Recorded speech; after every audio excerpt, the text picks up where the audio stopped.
So when we listen to this description, explanation of the Heart Sutra that was spoken by Avalokiteshvara with the inspiration or the blessings of the Buddha, then of course both the Buddha and Avalokiteshvara and Shariputra had compassion in their mind as the motivation for Shariputra asking the question, Avalokiteshvara for responding it. So just as they were doing all of this for the benefit of people like us and all the other sentient beings who are wallowing in samsara, thinking we understand things very well, when in actual fact our mind is covered by ignorance and wrong views.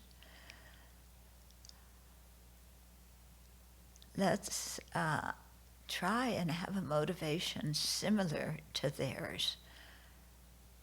Okay? So a motivation of compassion for ourselves and all other living beings, and a motivation of wanting to attain full awakening, to be of the utmost benefit, to be able to show other living beings the way out of this trap, this prison of samsara. So with that kind of motivation, let's greet the Buddha, Avalokiteshvara, and Shariputra with an attitude that's eager to listen, to reflect, and to meditate on what they say.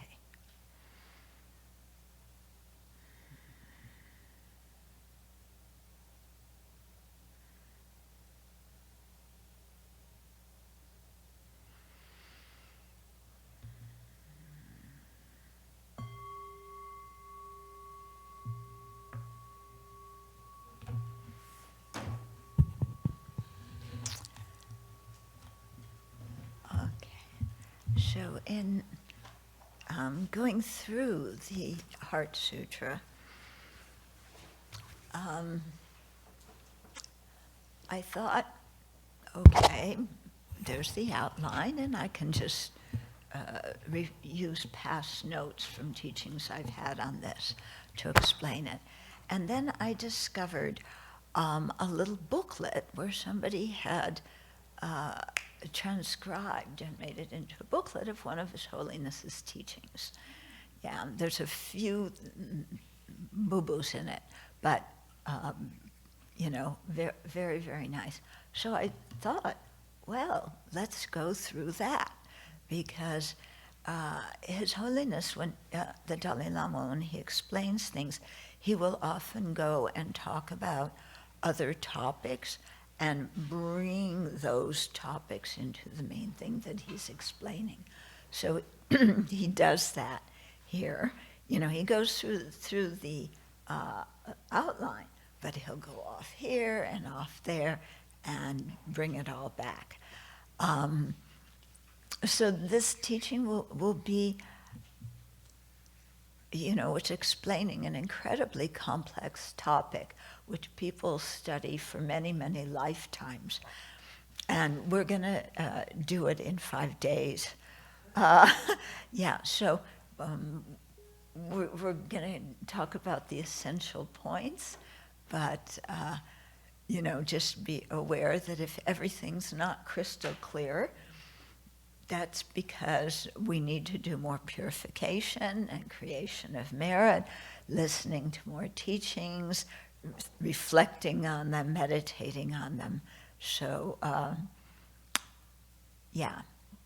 be content with the seeds being planted in your mind and do your best to understand what His Holiness is talking about. Okay, so let me call it up. I did an outline though. Did everybody get it? Okay, good. Mm-hmm.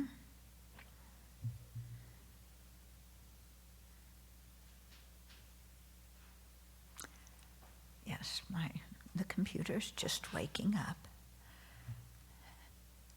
And of course,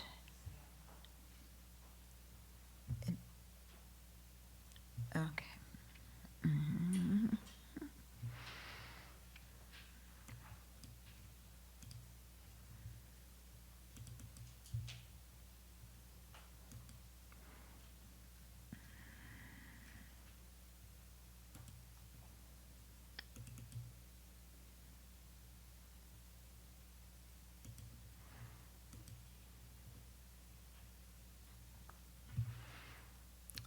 Okay.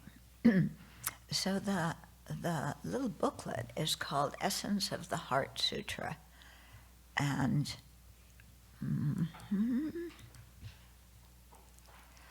by Tenzin Gyatso, the 14th Dalai Lama, revised and edited by Alan Bomhard, who I don't know, so I can't comment on that.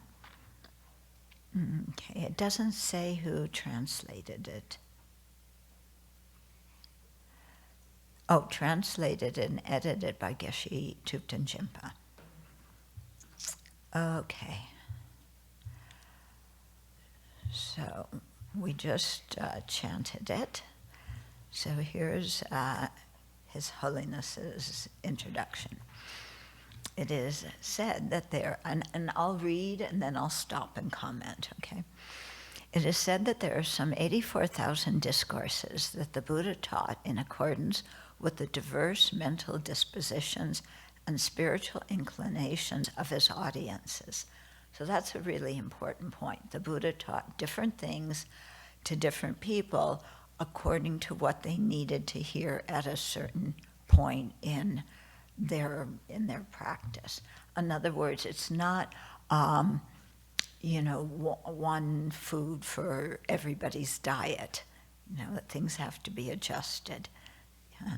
And sometimes he taught something beginning, first in order to get to the more advanced things. Sometimes he said something at the beginning that wasn't exactly spot on, but that helped ease the people into an understanding of what he was finally getting at. Yeah. So we always have to look at what they call the definitive teachings, what the Buddha's actual message was, but recognize what he said and why he said it for the benefit of specific sentient beings. And His Holiness describes this a little bit later. Okay. The Perfection of Wisdom literature, the Prajnaparamita Sutra, is one of the principal genres among them. It is part of the Sanskrit Buddhist tradition and includes the Heart Sutra, also called the Heart of Wisdom Sutra, or sometimes the Essence of Wisdom Sutra, which we will be examining here in depth, emphasizing the Mahayana ideal of the Bodhisattvas, one who aspires to attain liberation for the sake of all sentient beings. The Perfection of Wisdom literature flourished in many countries, including China, from whence the scriptures were brought to Japan, Korea, and Vietnam. And then they went from India into Tibet, and from Tibet into Mongolia, and the vast expanses of the Trans-Himalayan regions, and even into areas in the Russian Federation, in Buryatia, Kalmykia, and Tuva. So there were little pockets of Buddhists, and still are, in Russia. Okay. In the forms of Buddhism that arose in all of these countries, the Heart Sutra plays an important part. In fact, in many cases, practitioners recite it daily. Yeah. So the Heart Sutra, it's a Mahayana sutra. It's found in the countries where Mahayana is foremost, but you won't find it in the Theravada tradition, yeah, because it was spoken as a different set of teachings than that. Okay, we can see the importance of these scriptures in a story about the famous Tibetan and scholar adept Jamyang Shepa, who many of you who studied with Jeffrey knows that that's Jeffrey's favorite Tibetan commentator. So Jamyang Shepa was both an acclaimed writer and a highly realized practitioner. So here's the story about him. At one point, he was challenged by a questioner who said, "You have a great reputation of a master of the perfection of wisdom literature.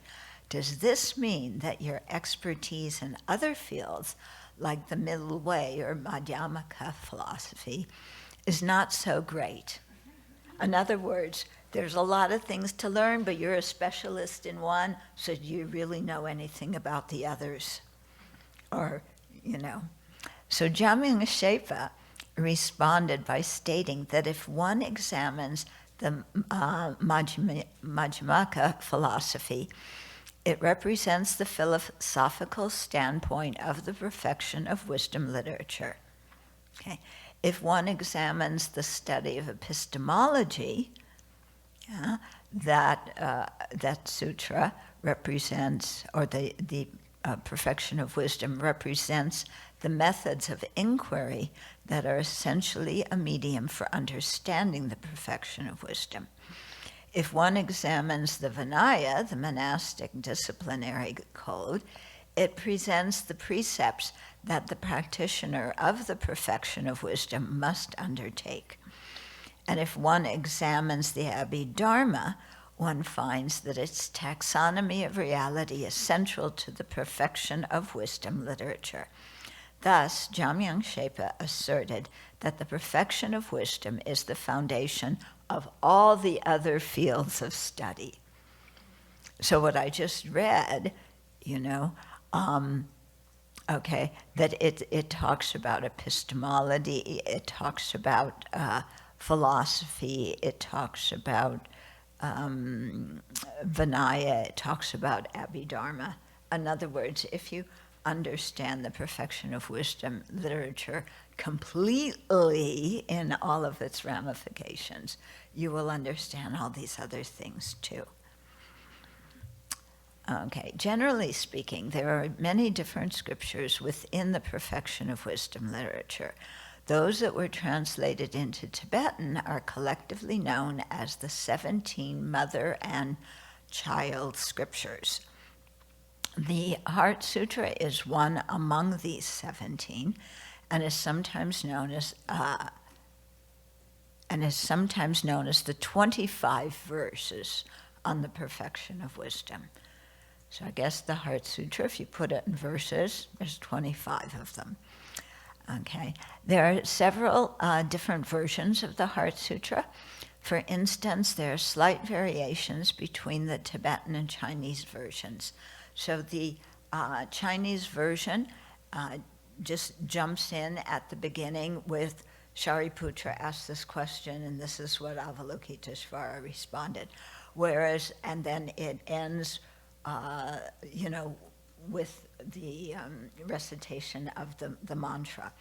But whereas the Tibetan has this introductory thing that sets the stage of who was there and what was going on, and it also has a conclusion where everybody rejoices and so on at the end of the teaching.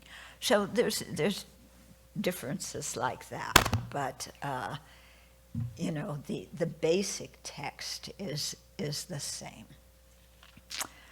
Okay. Mm-hmm. Okay, so also within the Tibetan version, and I guess the Chinese version too, it gives a presentation of emptiness in what's known as the fourfold emptiness. Form is empty, emptiness is form, that. Yeah, whereas in the Japanese, there's sixfold emptiness. I don't know where they got the other two, and His Holiness doesn't say. Okay. So then His Holiness talks about that he received the oral transmission and the transmission of the commentary of this. And I've received it from His Holiness and from a few of my other teachers as well. Yeah. That doesn't mean I understand it perfectly, so. Okay, so now he's gonna talk about the title and paying homage. So you'll see, that's at the beginning. So the Heart Sutra begins with the statement of its title. Even in the Tibetan text, this includes a statement of the title in Sanskrit. The reason for giving things in Sanskrit, the titles, is it indicates that this is an authentic sutra that came from India. In other words, it wasn't made up by somebody in Tibet. Okay. It also shows the incredible respect that the Tibetans have for the literature in Sanskrit that came their way. Yeah. So Buddhism began in Tibet around the 7th century. This is CE, or AD. At the time, the Tibetan monarch was Songtsen Gampo. One of his queens, he had two queens, okay? One was from India, one was from China. The Chinese princess was named Wenxing, and she was very instrumental in introducing Chinese Buddhism into Tibet. And despite her influence, the primary transmission of Buddhism into Tibet came from India. But anyway, she brought with her, when she came to marry Songtsen Gampo, this very large statue of Shakyamuni Buddha. And that's kind of got the king, like, oh, who is this? What is this about? Yeah, and he began to explore Buddhism and, of course, sent people to India and a few to China as well to learn more about it. Yeah, and this statue is now the central statue in the Jokong, which is the main temple in Lhasa. Some of you may have been there and seen it. Okay. So they're over with the Tibetan transmission, or the Indian transmission into Tibet. There are now over 100 volumes of the Kangyur, which is the translations of the sacred discourses, disciplinary rules, and so forth, which are all attributed directly to the Buddha. There are also over 200 volumes of the Tengyur, translations of treatises that were written in India and some of them in Tibet as well. And they represent the collection of authentic commentaries. When we brought the texts into the Buddha Hall, the last month or so, when you look at the center of the hall, the texts on the left side are the Kangyur, the discourses that the Buddha gave, and on the right side, many more volumes, those are the Tengyur, the commentaries. And so to this day, in all the Buddhist temples in the Tibetan tradition, you have these texts as an object of devotion, but also they take them out and read them every so often. And when we do the blessing of the inauguration of the Buddha Hall, we will read the 9,000 verse Prajna Paramita together, which in English, so we'll all understand it. Well, at least the words. Okay. Okay. Okay, so in the Tibetan scriptures, there's some texts that are from Chinese sources, and there's also a few that are from the Pali that came in, okay?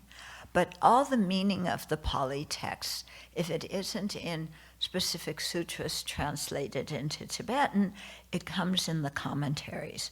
Whereas the Chinese canon, they have a different version of the Pali Sutras.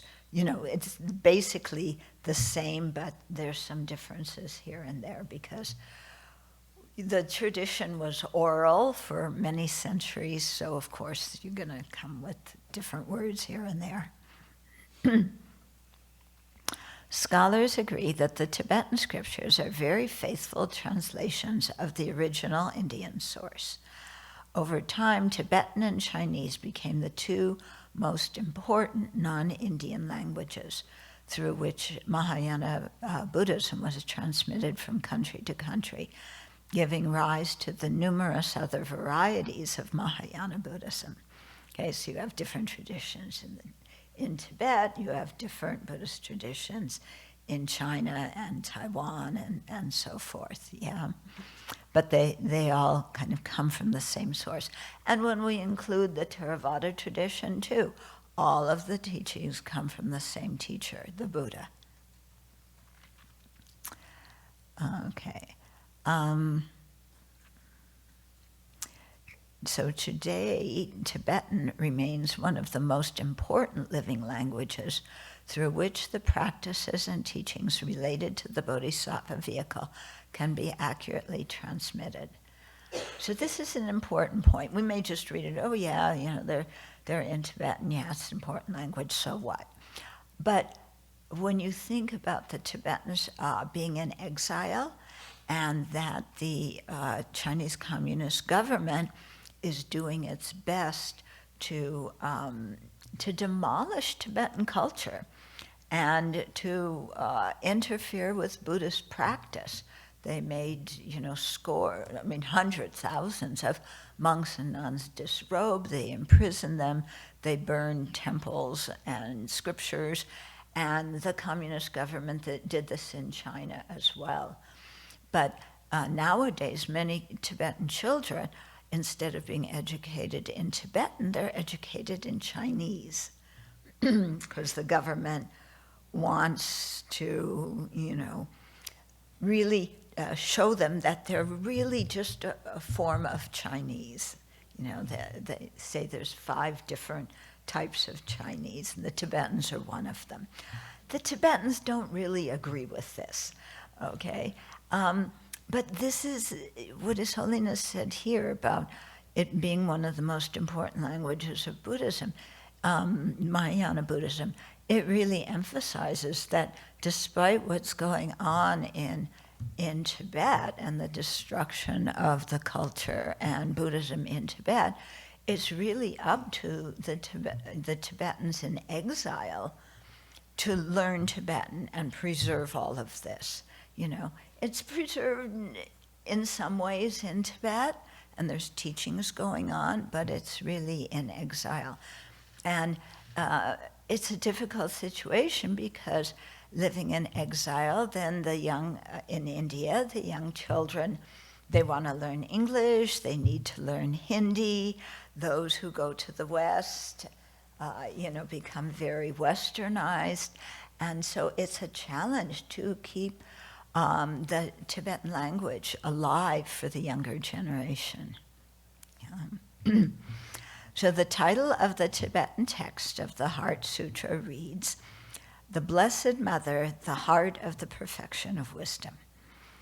So here the perfection of wisdom is likened to a mother who gives birth to the Aryas, or noble beings. These are people who have direct realization of emptiness. So perfection of wisdom in the title indicates that the subject matter of the text. So the term heart suggests that it's among the vast corpus of all the perfection of wisdom scriptures. And It's a concise presentation of the teachings that are elaborated on in the 100,000 line Prajnaparamita, the 25,000 line, 8,000 lines. So here we get it in 25 verses, page and a half. So it's condensed, but it's the essence of all that. And it's called the Blessed Mother, because just as a mother gives birth to children, then this wisdom is what gives birth to the Aryas and to the Buddha. In the Tibetan version of the text, the translator pays homage to the mother, the perfection of wisdom.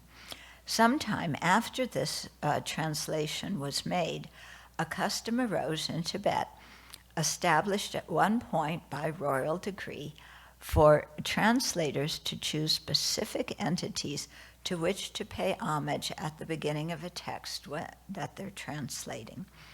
So this dedication served to identify which of the three scriptural categories, the Vinaya, the Sutra, the Abhidharma, that a text belonged to. So if the text belonged to the Vinaya collection, homage was paid to the omniscient mind of the Buddha. Because Vinaya talks a lot about karma, it's only the Buddha who knows karma thoroughly. And when we do posada, you can see that there's one place where we put our hands around the deer's ears on our robe and we say homage to the omniscient one. We're paying homage, because it's a sutra text because we're going to recite the Pratimoksha. Okay, for the sutra collection, the homage is to the Buddhas and Bodhisattvas, and for texts that are Abhidharma, the homage is paid to Manjushri. Despite us chanting the praise to Manjushri at the beginning, the Prajnaparamita texts are a sutra text, despite being wisdom, which is the Abhidharma. This is just the way it's categorized, okay? They're in the sutra basket. Okay, in the Tibetan text of the Heart Sutra, immediately after the translator's homage, there is a simple statement that says, this is the first part. In general, the parts were identified in this way to ensure that in the future, no corruption, such as additions or omissions in transcription or recitation, would occur in the text. So if you had parts numbered, then because it was an oral transmission that was passed on, if somebody left something out, they might go from the first part to the third part, and then somebody goes, hey, wait a minute, where's the second part? So that's why they divided it into parts. But the Heart Sutra is a very short text, so it only has one part. So we don't know if anything's been left out, but it seems pretty comprehensive. Okay, now the origin of this teaching. So the main body of the text begins by presenting the context, the background to the occurrence of this teaching. So in fact, there are two different contexts, okay? The common context, which gives us an account of the teaching's worldly origin, and the uncommon context, which presents an account of the teaching's ultimate origin. So regarding the common context, so the worldly origin of this teaching, the text starts with, as most discourses of the Buddha does, with, thus have I heard, okay? Which means that at the first council after the Buddha's parinirvana, the monks gathered together, 500 of them, and Upali recited the text from the Vinaya, and Ananda did the sutras, and I said Upali did the Vinaya, and who did the Abhidharma? Was Makashapa?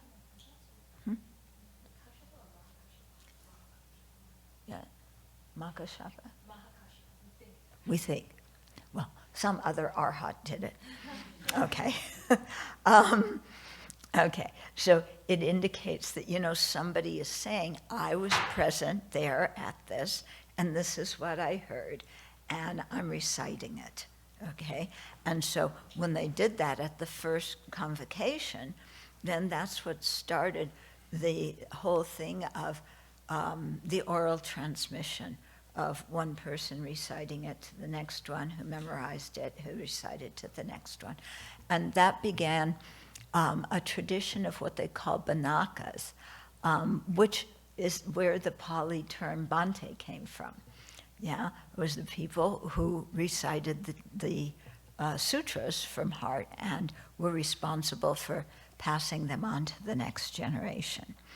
Okay, so the Blessed One, here's the context of the common context. The Blessed One was staying in Rajgir at Vulture's Peak, along with a great number of monks and a great number of bodhisattvas. Okay, so thus the text indicates three conditions called the perfect conditions that have come together for this sutra. So the presence of the perfect teacher, Shakyamuni Buddha, the presence of a perfect assembly, of listeners, which is the huge number of monks and an even bigger number of bodhisattvas. And third condition, the coming together of these first two conditions at a perfect location, Vulture's Peak at Rajgir. Okay.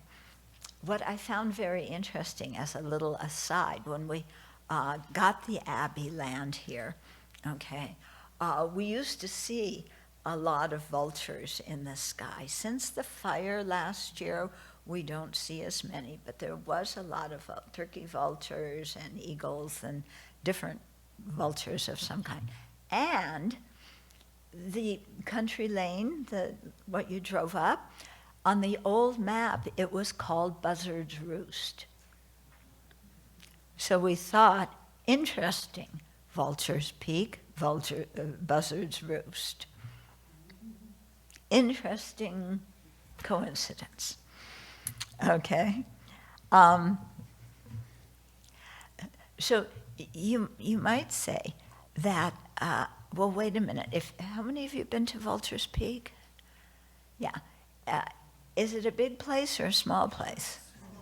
It's very small, isn't it?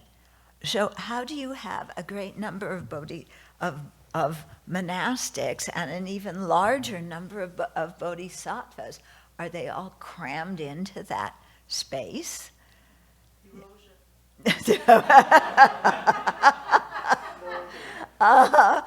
Not exactly.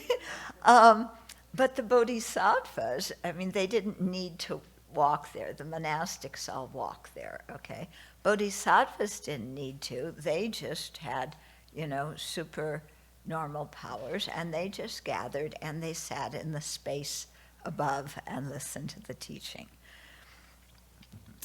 Okay, so with regard to the uncommon context for the origin of this text, we read, at that time, the Blessed One entered into the meditative absorption on the variety of phenomena called appearance of the profound. I think our translation is a little bit different. Profound illumination. Okay. So here the Buddha is referred to by the Sanskrit term Bhagawan, which is translated as Blessed One, which is not a very good translation. What does Blessed One mean? Blessed by who? Blessing who? It really is not a good translation. But if you want to take the meaning in Tibetan, it comes out as endowed transcendent destroyer. Now that tells you a lot. Endowed transcendent destroyer. Endowed with what? Destroying what? Transcending what?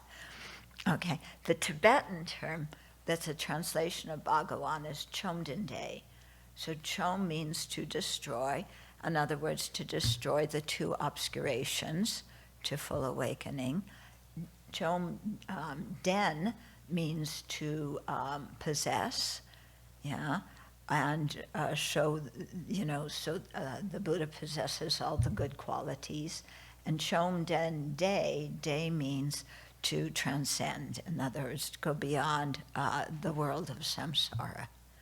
So that's the epistemology of the word Bhagawan when translated into Tibet.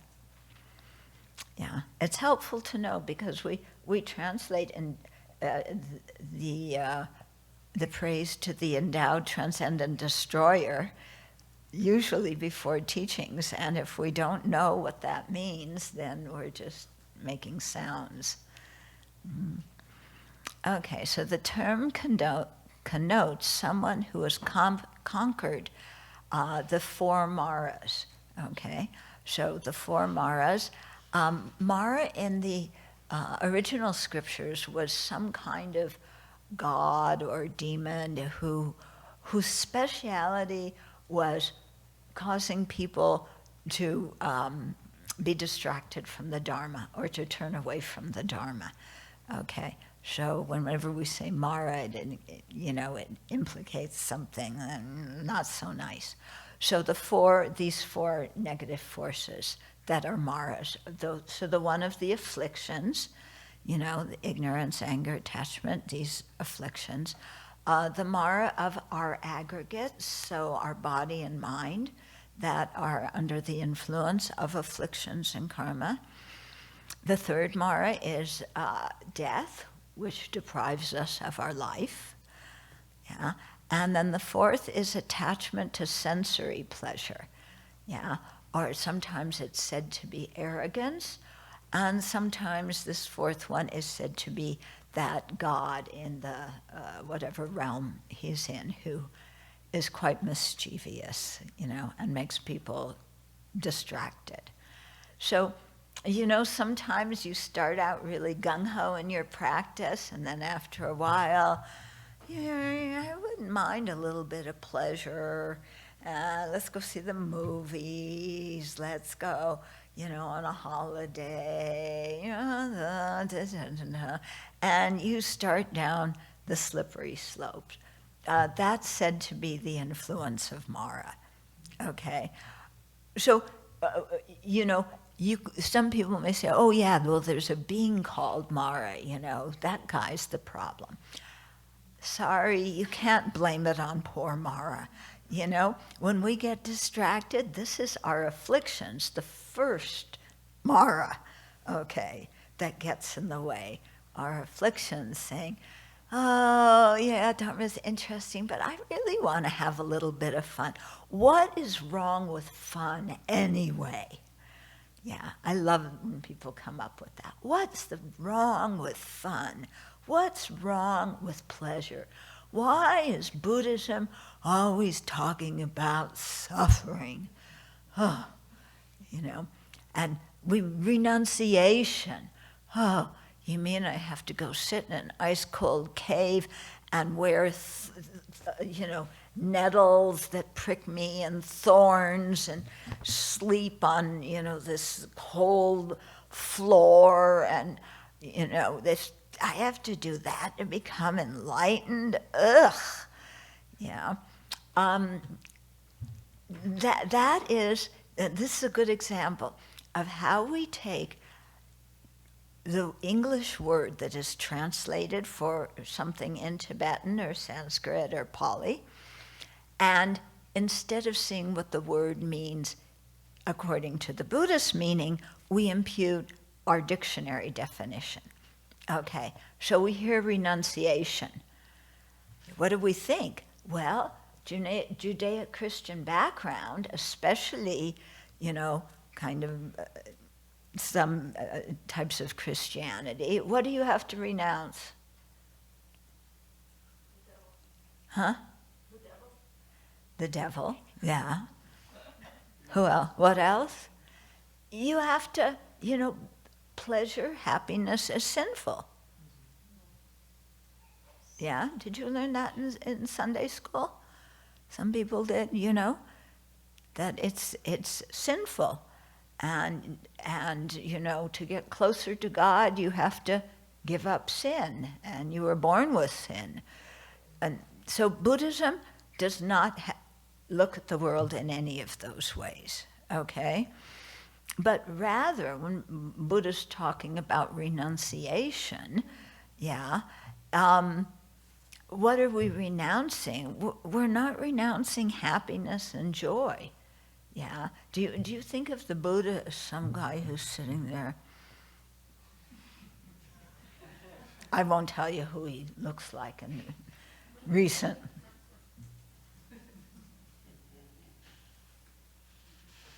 Yeah. Yeah. Do you see the Buddha as some grumpy old guy who, No, the Buddha is relaxed, he's happy. Yeah. So what we're renouncing is not happiness. We're renouncing suffering. We're renouncing dukkha, all the unsatisfactory conditions that comprise samsara. Okay, so don't get the wrong conception. That doesn't mean that you're always going to be happy and cheerful when you're a Buddhist. When you meditate on the disadvantages of samsara, your mind gets very sober. Yeah, but that doesn't mean you get depressed. It doesn't mean you get sad. Yeah, it just means that all the little giddiness of, ooh, there's something exciting that's gonna happen,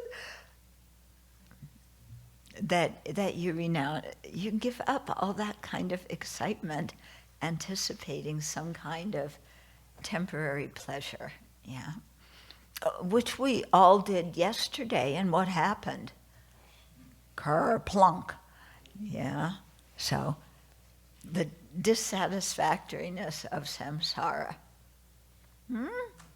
You don't get what you want. Okay, so the Bhagawan, or the Buddha, has totally transcended all such obstructive forces and is free from all the effects and limitations caused by them. All the factors obscuring true vision have been removed.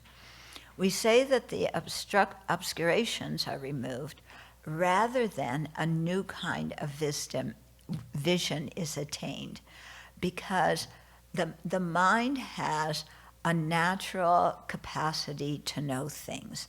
Yeah, the mind is that which is clear and knowing. So just by its nature, it reflects objects. What needs to be cleared away in our practice is everything obscuring us knowing objects. Yeah, because the mind has that ability to know everything. We just got to get rid of the clouds and the dirt and the garbage and everything else that obscures that. So it's not a question of gaining some new vision. Yeah, it's a question of cleaning the mind. So, okay. So this state of clarity that the mind naturally has is called the quote, all-knowing state, the omniscient mind. In fact, one of the principal characteristics of the Buddha's omniscient mind is that it perceives both conventional, or sometimes it's translated relative truth, veiled truth. It perceives the world around us and everything in it, the conventional appearance of those things, and also the ultimate truth, the real way that everything exists, its emptiness of inherent existence. So a Buddha's mind can perceive both of those two simultaneously. Nobody else's mind can perceive them simultaneously. The Aryas can perceive ultimate truth when they come out of that meditative equipoise, then they see conventional things. Yeah, so two different times. We don't even see either of the truths accurately. Okay, So, yeah, those of us who think we're so smart, one of the first things you learn in Buddhism is you're not as smart as you think. Okay. Sorry. Yeah, but in a way, I think it's kind of freeing to find out that we're not as smart as we think. Because if everything I thought was true and I know everything, then there's no way out of the state of samsara, because I already perceive everything that there is accurately. And I'm not having everlasting happiness because of it. Okay, so it's actually, a relief. Oh, I don't see things correctly. This is part of the problem. Yeah, and it doesn't mean see things with my eyes that you need to go get a new, go to the optometrist and get new glasses. It means seeing things with our mental consciousness as they really exist. And that's not something that is apparent to our very, very obscured mind. So that's why we have these teachings. Okay. So the text then states that the Buddha entered meditative absorption on the varieties of phenomena called profound illumination. So the profound here refers to emptiness, shunyata, which is often described as suchness, tatataha, yeah, or as things just as they are, okay? So emptiness, the ultimate nature, how things actually exist, is profound because in order to grasp it and understand it, to apprehend it, our understanding must penetrate very deeply. It's not something that we can discover by somebody saying, "Oh, just look over there." Yeah, it's over there. No. Okay. So it's extremely difficult for the ordinary mind to understand. Okay.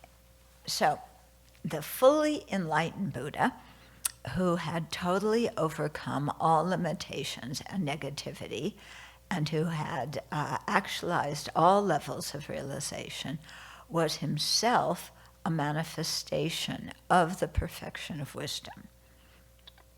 Yeah, so the Buddha is the manifestation of the perfection of wisdom. That perfection of wisdom, the true Dharma, is embodied in the realization of cessation, nirodha, the cessation of dukkha. When I say dukkha, dukkha is ordinarily translated as suffering, which is a horrible translation, but dukkha means unsatisfactory conditions that keep us bound and unfree, and it includes suffering, but much more than that.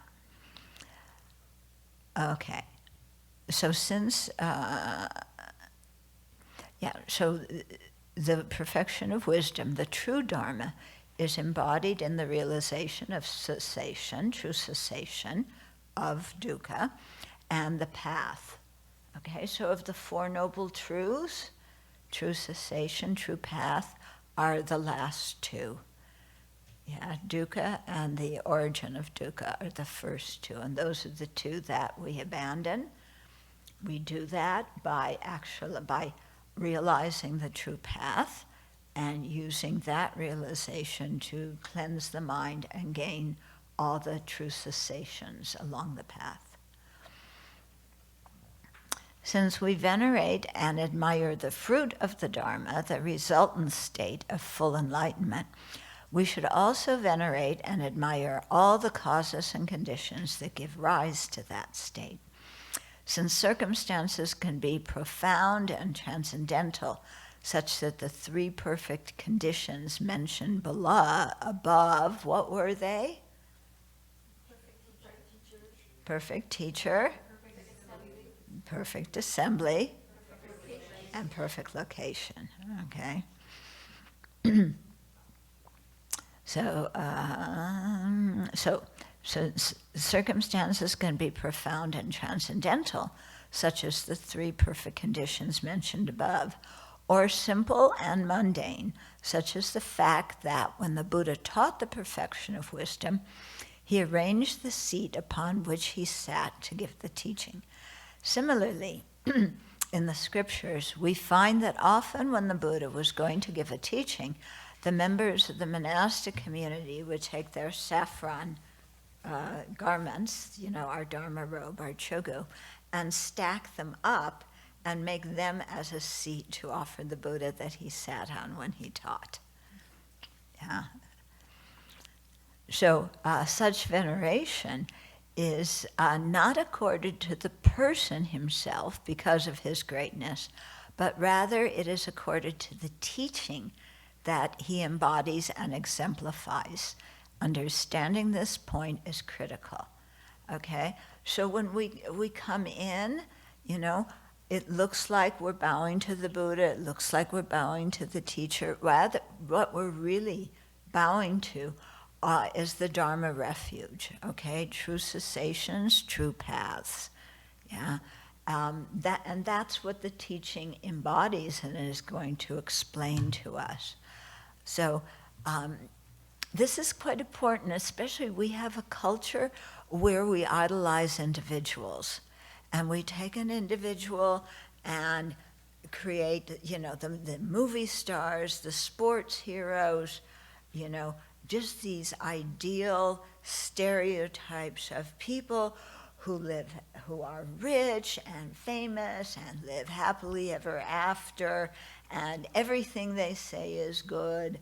Yeah. So you want one of these prestigious people to come to your political rally, because they sing well, and then that attracts other people to think that you're a good politician. Or they do, what was that guy at the Republican one who ripped, Hank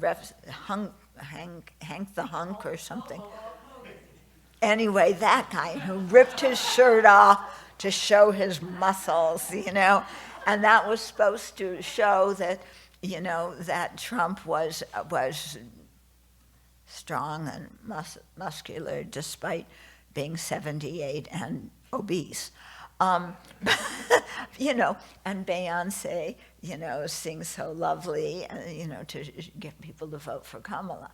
So, we live in a culture where we idolize people. And, what His Holiness keeps pointing out is it's idolizing people isn't the point. It's the teaching, it's the realization, it's what we can learn from those people that we then actualize in our own mind that liberates us. Yeah, so that's what we're really paying respect to, not to the personalities of people. And this is quite confusing to people when they hear about relating to the guru in Tibetan Buddhism, and then, oh, my guru, my guru, my guru, my guru, ooh, and my guru is Buddha. And then when, your guru also has this kind of body, they die, and then it's like, my Dharma refuge is gone. Yeah? Well, my guru's gone. Who's my refuge object? What do I take refuge in now? Well, when people go into that kind of crisis, which many do when their teacher passes away, it's because they've been taking refuge in the personality of their teacher. And that's not the point. The refuge is in the, true paths and true cessations, yeah? And the teachings that embody those. And the guru is the vehicle through which we learn. So because the guru is the vehicle, and the books are the vehicle, then we respect them. But, the book is not going to be what, the printout of the Perfection of Wisdom Sutra is not going to, you touch it, you get bonked on the head with it. Now I have all the realizations contained in it. No. Okay. that's done as a symbol to get us to think about the paths, the teachings that the Buddha's done, those realizations are. Okay. Okay, so such veneration is not accorded to the person himself because of the Buddha's own greatness, but rather is accorded to the teaching that he embodies and exemplifies. In the Tibetan tradition, when someone is giving a teaching, it is often traditional for the teacher to sit on a throne. In other words, here we've modernized it. It's an old kitchen chair. Yeah, that's what you sit on. The Tibetan ones, if you've been in a Tibetan monastery, they're really high, and like especially for His Holiness, I mean, the stairs to walk up, it's intricately carved. They're beautifully carved,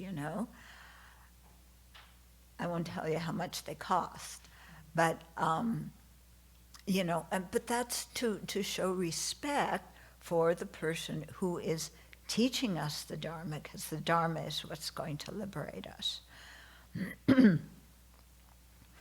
Okay, so now His Holiness. This is why I wanted to read this, because he'll go off into all these other little things when he's explaining this, So, because we're still on the first line. We haven't even gotten to the actual sutra we're on the introduction, but there's a lot in the introduction to understand. Okay, so it's often traditional for the teacher to sit on the throne when giving teachings. However, this does not mean that the person sitting on the throne is holy or precious, but rather that the teaching that is being given is to be admired and venerated. To indicate this, it is customary for the teacher to make 3 prostrations before sitting on the throne. And when you do that, when you're teaching, you're making the prostrations to the whole lineage of masters, from the Buddha down, in the whole lineage to your own teachers, and then there you imagine them in the space in front. That's who you're bowing to, and then they absorb into you. Okay, so once the teacher has climbed onto the throne, he or she recites a few verses from a scripture reflecting upon the transient nature of phenomena. That's when we do the usual chanting, and we have the verse, the star mirage is the flame in a lamp, an illusion, a drop into a bubble. Yeah, so that indicates impermanence. And so that's for the teacher to remember that they're only sitting on the Dharma seat in front of everybody temporarily. It's not a permanent thing, so don't let it go to your head. That's the purpose of it. So that custom has 2 main functions. One is to remind the teacher and all present that it is the teaching to which we must pay reverence, and the other is to counter any sense of personal pride that may arise when a teacher is on a high throne to give a lecture. Furthermore, the throne and the rituals surrounding it serve to remind the teacher to rise above the defilements of mundane motivations for teaching. Yeah, so this is quite important if you're in that role, and it's a role, it's not who you are, it's a temporary role of sitting in front and trying to share something of what you know correctly with a motivation to help people, okay? So the danger of pride in being a teacher is very real. In Tibet, unfortunately, there was sometimes competition among lamas to have the highest throne. There is even a Tibetan expression that speaks of the throne syndrome. Okay, we read in the 5th Dalai Lama's autobiography that during his teachings, the organizers of the teaching, being aware of this syndrome, would arrange the thrones of the lamas in attendance to be of equal height. Okay, so the one giving the teacher a little bit higher so that you know, for reverence, and also so that people can see them, but all the other lamas, same height, okay, to avoid anybody getting a little bit full of themselves. However, some clever attendants of the lamas would manage to slip slates under the cushions of the thrones of their lamas, or the seats of their lamas, although the thrones themselves were originally of equal height, so that some lamas, their lamas, would be sitting higher than the other ones. Okay, so this is what His Holiness is pointing out, you know, the tendency to be proud, maybe because you're giving the teaching, or proud because you're sitting in the front, or proud because when His Holiness walks in, he looks at you. Oh my God, you know, he looked at me. Me! He looked at me! That's the object of negation in the emptiness meditation. Okay, it's not because that me is special. Okay. So, ignorant of the true significance of the Dharma, some people would judge the level of spiritual realizations of lamas according to such foolish criteria. So, how high their seat is, how many groupies they have trailing after them, how much brocade they're wearing, you know, how much donation they get. There, you know, it's very easy for there to be, you know, for the mind to kind of get just a little bit interested in some worldly things like offerings and fame. Yeah. But this is exactly what His Holiness is pointing out, that we have to be quite careful about. Yeah, and not only the teachers doing that, or the monastics doing that, but the people who look at them, yeah, then judge them, you know, oh, this must be a very good Lama, because look how many disciples they have. Well, you know, hang out around those disciples and see if you want to become like them, because if you listen to teachings in that context, you will become like those people. Yeah, so it's good to check it out. I was at one of His Holiness's teachings one time, and there were some monastics that were students of another teacher, and we were talking during the break time, and one of them said, "Oh, my teacher, he's a Buddha. I know he's a Buddha. He's realized emptiness. When you hear him teach, you have the feeling that he definitely is realizing this," and they're extolling this teacher's virtues. The teacher happened to be quite controversial. Yeah, I didn't tell them that, but then I understood why, you know, they were controversial. Yeah, because the students were just like movie star admiration for their teacher. Yeah. You know, when you are with His Holiness, he's very practical. He's very down to earth. Yeah, and you know, when there's rituals, yes, he'll do everything according to the rituals. Yeah, but when there's not rituals, he's just, you know, like, yeah, he just talks to you and laughs, and, you know, a really good role model for us, I think.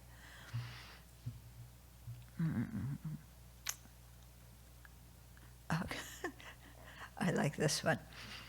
Okay, so so people would judge the teacher by the foolish criteria of how high their seat was.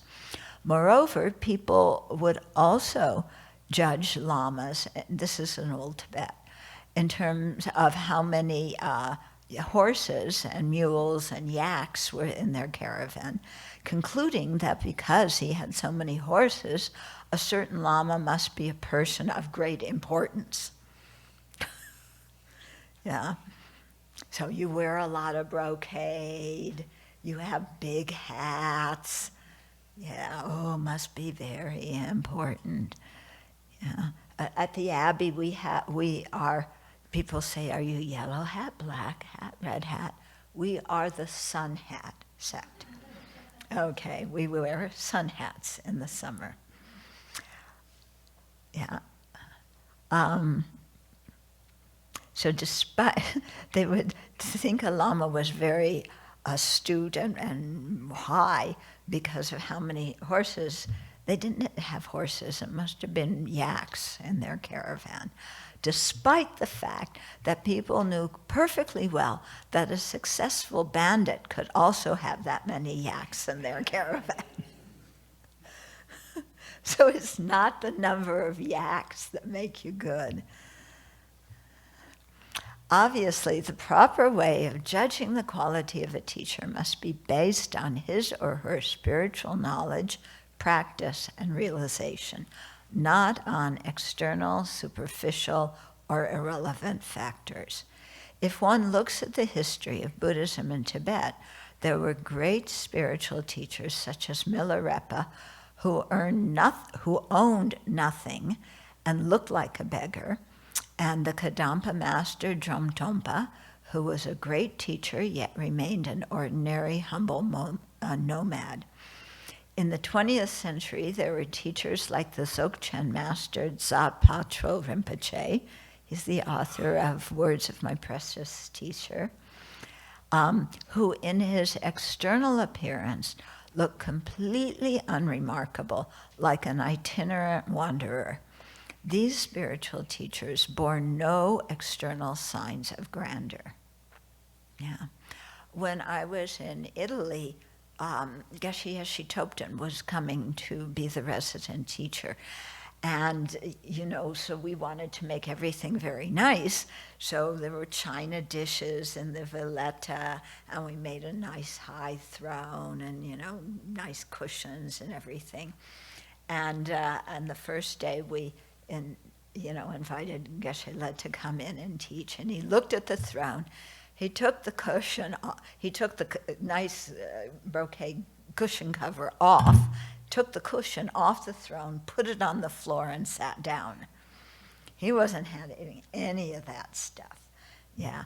When we went to give him lunch on the china and silverware, he said, "Take this away. I'll just have regular plastic plates. Thank you."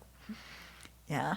And when you saw him, walking around His Holiness's residence, he looked like an ordinary monk. His whiskers kind of sticking out, his hair sticking out. He was old. His shumdap was a little bit short. His socks were falling down. His shoes were these beat up old brown things. Yeah. He didn't look like anybody extraordinary. But he was a meditator up in in the mountains above Dharamsala for many, many, many years. And one of his students would go up every Sunday and bring him food. And his student told me he never once saw Geshe-la's tantric implements. I mean, that's how secret how private he kept his practice. He didn't even show any of that. Yeah. It reminds me, last year we were with one young man who I think was rooming with you, and in the same guest house. And he at one point said, "Well, I'm doing Tantra. I have to practice in secret, so I can't be in the same room with you. I'm moving to another place."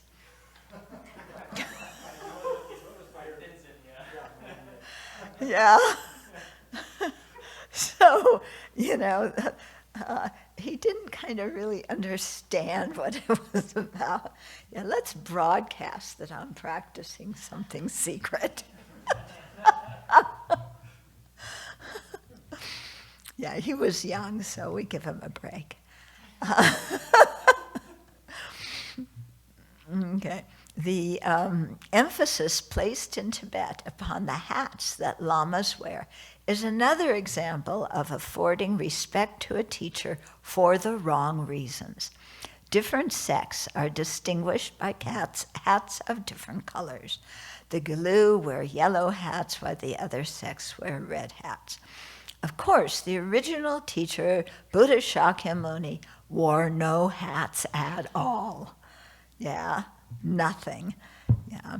And although the Indian masters, such as Nagarjuna and Nisanga, are often depicted as wearing hats in Tibetan thangkas, probably they didn't wear any hats at all. Okay, this is a Tibetan thing. But in Tibet, His Holiness says, there is a sensible reason for wearing hats. It's cold. Especially if the teacher is bald, of course, a hat proves very useful. But during teachings, nobody wears hats. It's interesting that some religions, when you're doing something spiritual, you cover your head as a sign of respect. In Buddhism, you bare your head as a sign of respect. It's interesting how that is. In Buddhism, Buddhists, if we have old scriptures that aren't being used, we burn them or we recycle them. In Islam, you bury them under the ground. Buddhists would say, no, never put your scripture under the ground where people walk on it. But that's how in Islam you show respect. It's buried. They would never burn it like the Buddhists do. So it's just different cultures.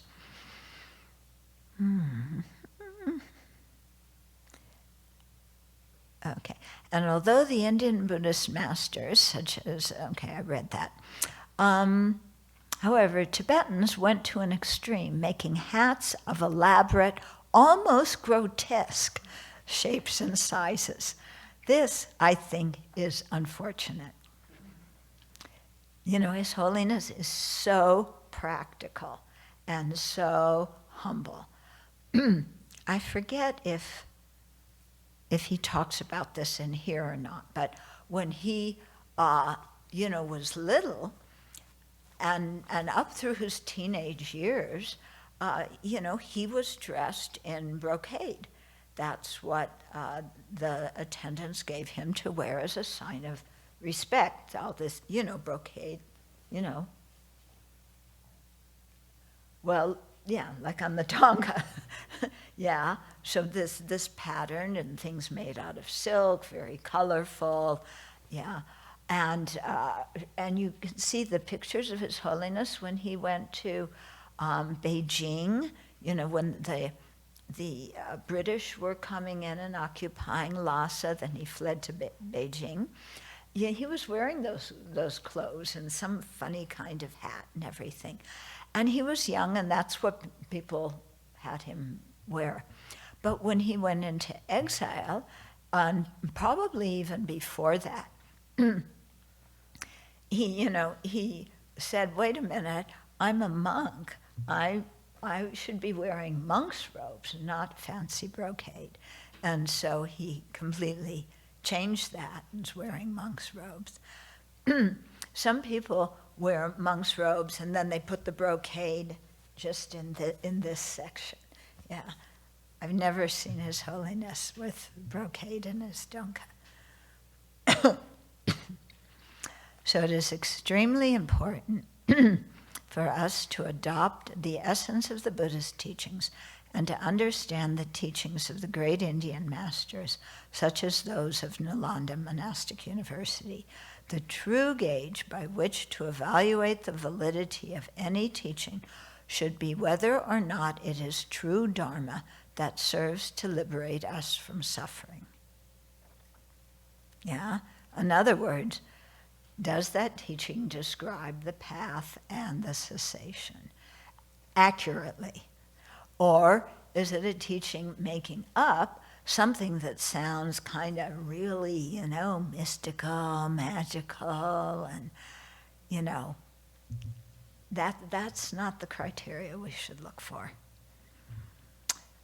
Okay, if the philosophical views, ethical conduct, and meditative practice of a teacher are in keeping with the teachings of Buddha Shakyamuni and the Indian masters, that is what is most important. Although external rituals such as beating drums, clapping, clamming cymbals, wearing elaborate costumes, and performing mass dances have a place in the overall cultural life of Tibetans, we must keep in mind what is the highest significance from a spiritual point of view. And this is, again, really important for us as Westerners coming to Tibetan Buddhism, because there is a lot of glitter. And there's a lot of, things and empowerments and long life pills and long life nectar and cymbals and long horns and short horns and small drums and big drums and brocade galore and lots of parades, processions doing this and that. It's easy, to just look externally and think, wow, there's something special is going on, but His Holiness saying, no, that's just sensory stuff. That's just Tibetan culture, the glitter. You gotta look deeper than that, okay? And I remember one Lama, because the Lamas give out these protection cords, okay? And he said, oh, they're called protection cords, meaning that they're supposed to protect you, but actually you have to protect them because they get old and dirty. And I thought that was so great, you have to protect your protection cord. That, how is this thing, this material thing, going to protect you from harm? Come on. Yeah, it's when, there's knots in the protection cord. One of the knots represents the combination of method and wisdom on the path. That's what liberates us. Those two knotted together, yeah. Not just like how the knot's made in the protection cord. Okay. So it is especially important nowadays as Buddhism comes to the West. If we lose track of the true significance of the teachings, there is danger that Western students of Buddhism will adopt the wrong aspects of Tibetan Buddhist culture. In other words, the external forms and accessories rather than the inner truth. Unfortunately, there are some indications that this may be happening already, with certain people who present themselves as teachers wearing bizarre costumes. Yeah. Let me give another example. Okay. So here he goes into, I'll read it. I was recently visiting Germany, and my hosts arranged for a tanka, one of the paintings, to be displayed in my hotel room. It was a tanka of Avalokiteshvara, Chenrezig, and below Chenrezig was a small monk. Of course, it would have been appropriate in a tanka of Avalokiteshvara to have a monk below if the monk were, say, making a mandala offering to Avalokiteshvara. You often see that. The people sitting below the Buddha in a tanka are making offerings. Okay? This, however, was not the case in this tanka. The monk was beating a drum and playing cymbals, and next to the monk was a figure of a lay person holding a ritual beverage pot used to make serkim offerings to protective deities. I think it was some kind of something with coals in it, and then they burn different incense and things to make offering to different worldly deities. So this was what was illustrated in the tanka. His Holiness says this is utterly inappropriate because protector deities are propitiated in Tibet often for worldly aspirations rather than spiritual ones. So you shouldn't be offering to Avalokiteshvara, who's teaching the Dharma, this same kind of substance and so on that you would offer to this, worldly protector deity. Because people propitiate the worldly ones for worldly reasons. Yeah. I found out later that the artist who painted that tanka was a Westerner. The artist may have been imitating outer forms in what he imagined was a Tibetan Buddhist manner, or perhaps he imagined Avalokiteshvara to be some kind of mundane protector, but he clearly did not grasp the significance behind the forms, and so the tanka was painted incorrectly. Yeah. This kind of wrongly placed emphasis is by no means endemic to Westerners.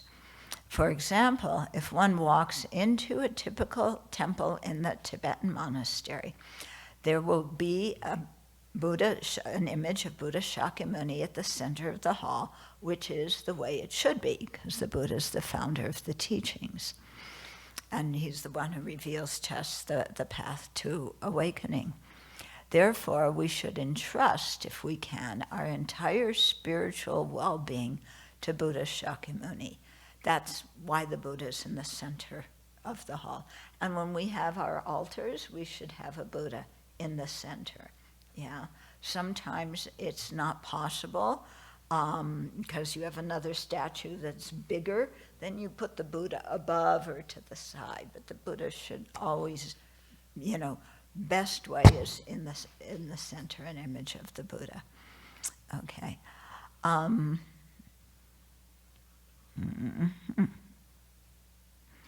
Okay, and if we need to have some sense of fear, for instance, of the consequence of negative actions, the fear should come out of reverence for the Buddha and his teachings on karma.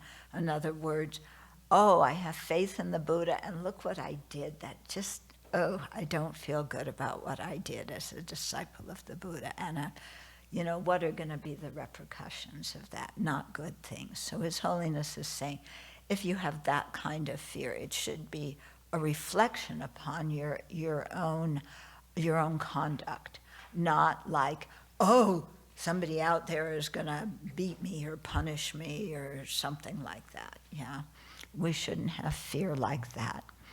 However, this is often not the case. In some temples, people may briefly pay homage to the Buddha and touch the image with their head. You always hit your head to the bottom of the statue. But they pay more attention to the corner of the temple, where there is a small, dark room called the Protector's Shrine.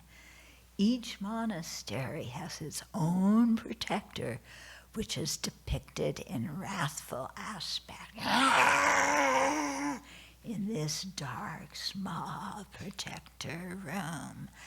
When Tibetans walk in this room, they whisper with a sense of awe and may even act terrified of the wrathful protector who's looking down at them. Yeah. If they make any offerings at all, it's usually to the protector, not to the Buddha in the main hall. Okay. In the protector shrine, there is usually a monk in charge of making the ritual beverage offerings, which include tea and alcohol. I heard from someone that in Tibet, there was once a monk in one of these protector shrine rooms whose main task was to continually perform this ritual of pouring the offering beverage. Originally bald, the monk found that after some time that hairs started growing on his head. Someone asked him, "How come you now have hair?" And the monk responded, "I am not sure, but each time I make the beverage offering, I wipe the leftover drops on the top of my head," insinuating that's why he now has hair. So for those people who would like to grow hair, His Holiness says, perhaps this is the solution. Okay, go for it, yeah. Okay, yeah, we're gonna get you guys some, blessed alcohol and tea and, you can sprinkle it, yeah. Okay, so,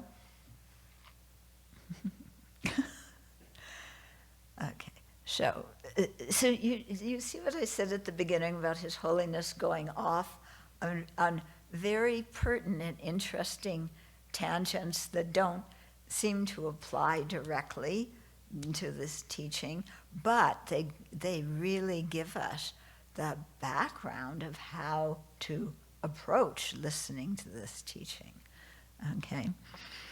So it is important for all of us, including myself, all of us who consider ourselves to be followers of the Buddha, to constantly check ourselves, to check our motivations, and to maintain our aspiration to liberate all beings from suffering. This is a particular challenge to me in my role as both secular and religious leader of the Tibetan people. He's going to talk personally here. Although the practice of merging secular and religious power has sometimes benefited Tibet in the past, shortcomings to this system have led to a great deal of misconduct and suffering. Even in my own case, although I rarely experience a sense of pride when I sit on a high throne to give a teaching, nonetheless, if I leave my thoughts unchecked, mundane concerns may arise in the corner of my mind. For example, I may become delighted if someone compliments my lecture. Woohoo! It means I'm a good person. It means they like me. And I may feel saddened if somebody criticizes it. Oh, they said my teaching was boring. You've been talking for an hour and 45 minutes already. When are you going to be quiet? And if somebody says that, then you feel like, oh, I'm a failure. We're going to go on anyway. Failure or no failure. Okay, so if I leave my thoughts unchecked, mundane concerns may arise in the corner of my mind. This is a kind of vulnerability to mundane concerns. In order to ensure that one's Dharma practice truly becomes a practice of Dharma, it is important to make sure that one's state of mind and motivation are not defiled by what the Tibetan masters call the 8 worldly concerns. Yeah, we know these 8. They are our best friends. We practice them every day, all day. Okay? Yeah, we are delighted when we get some material thing that we like. We are disappointed when people don't give us presents, forget our birthdays. Yeah. I was expecting, something, and nobody sent me a present. Okay. That's one set, those 2, the delight and the disappointment, the sad, dejection. Yeah. The second one is delight at praise and approval. Ooh, everybody's saying such nice things about me. Everybody approves what I'm doing. Ooh, I must be a good person. And dejection when they disapprove and they criticize you. Uh-huh. Yeah. I must be awful. Somebody criticized me. I have no good qualities, and then you go give a big pity party. Yeah, that's second set. Third set, delight of having a good reputation. Oh, they wrote about me in the Spokane Spokesman, that's the newspaper.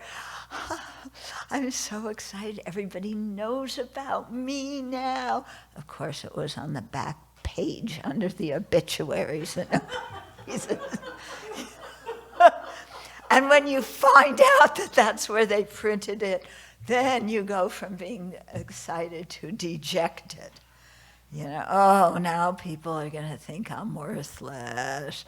Rumors are spreading about me. Okay.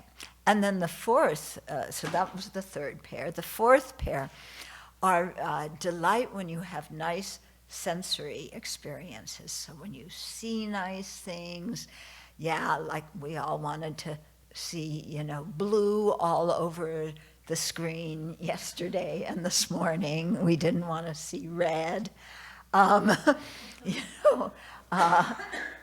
hope I'm not offending any of you. If I am, then you can criticize me. I already have a bad reputation. But okay, so we want to hear nice sounds, like so-and-so one, not We want nice smells, like, when they're making something we like in the kitchen, nice taste, not some of the things they make in the kitchen. We have cooks that are very creative in what they make. Yeah, they put things together that you would never imagine being put together. It's true, isn't it? Yeah, I was gonna kind of, be obnoxious and say, you might consider making things according to the recipes that people like. And then when you've mastered that, then, you could take out the flour and put in rice puffs.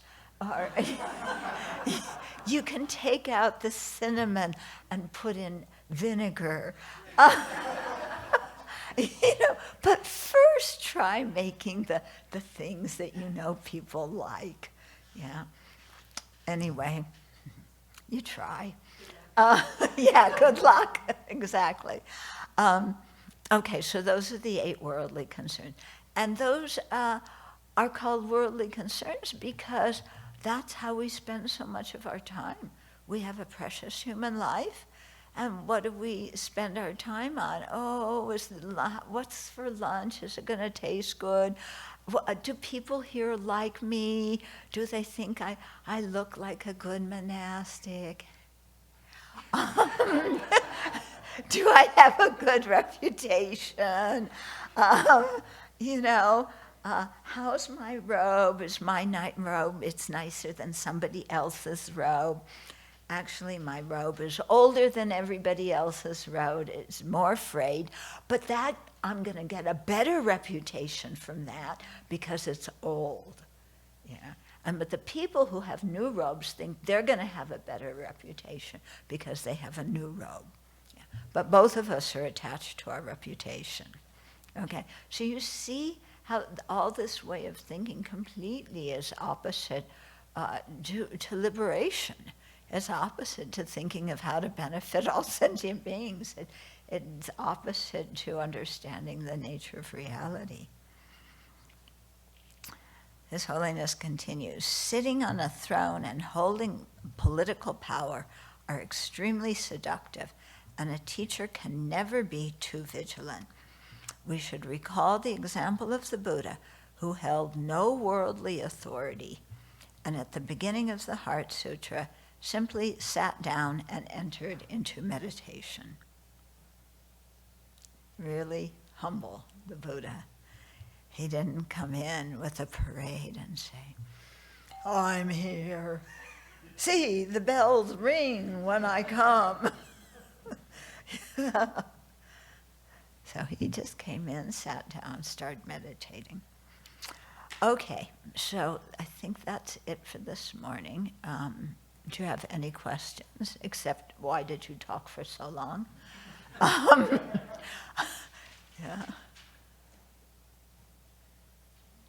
Nothing? Everything was extremely clear. Yeah. What are the 8 worldly concerns again? Okay. Pain and loss. Okay. Good reputation. And bad notoriety, praise and blame. Okay. And good sensory experiences and unpleasant ones. Uh-huh. Mm-mm.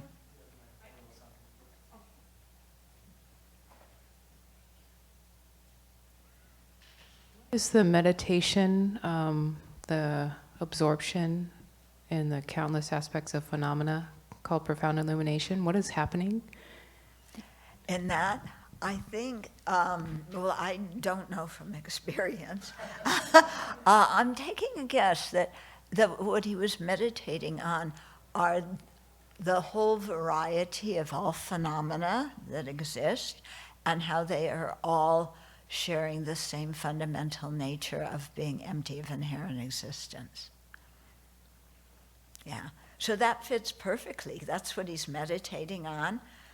Shariputra, yeah, asks the question. Chenrezig answers it.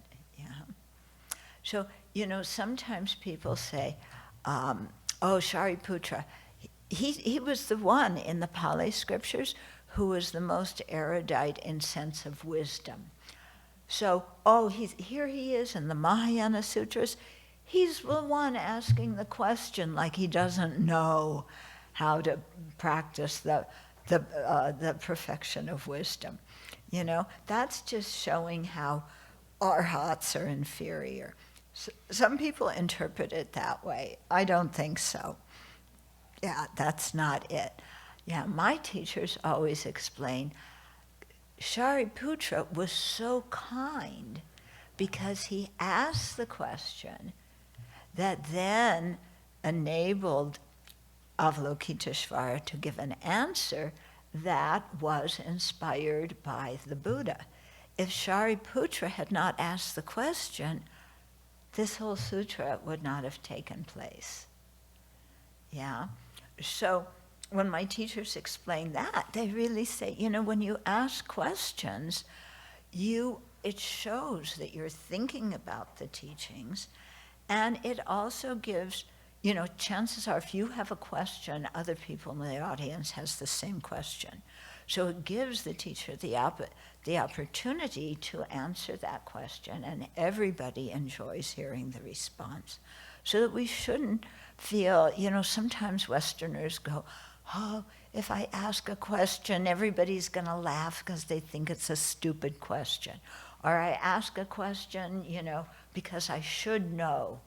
No, you're asking a question on behalf of the whole audience. It gives everybody the chance to hear an answer. That way they wouldn't have heard otherwise.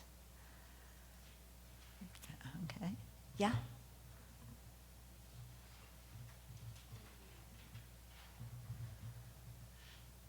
Venerable, this version seems to be longer than the Chinese or the East Asian, but what is the difference? Because I remember the East Asian doesn't speak about the Buddha in the...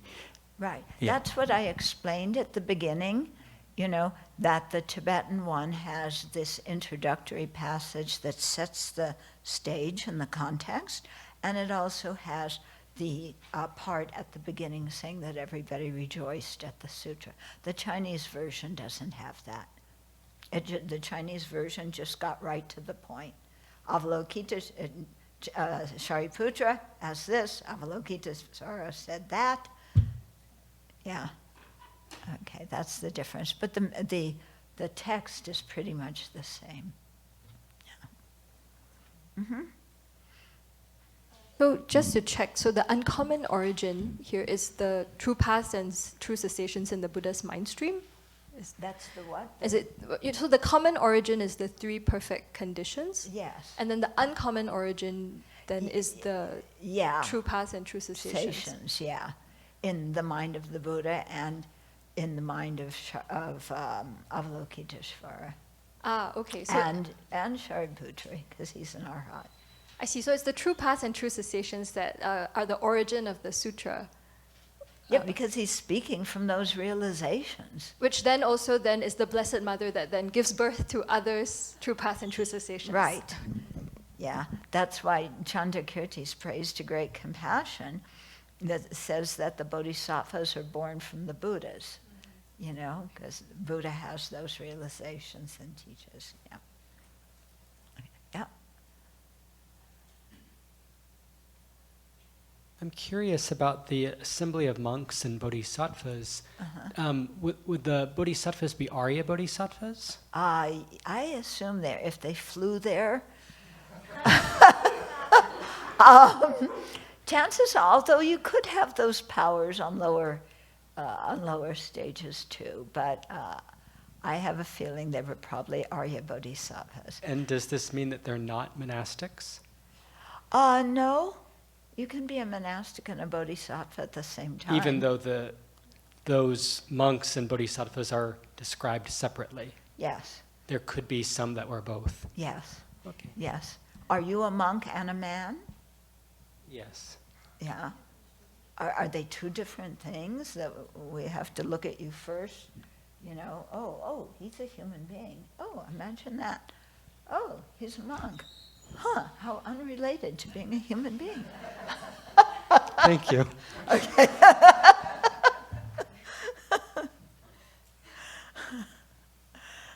Yeah, you can be more than one thing. Okay. Okay, so we'll dedicate, and then we will continue tomorrow.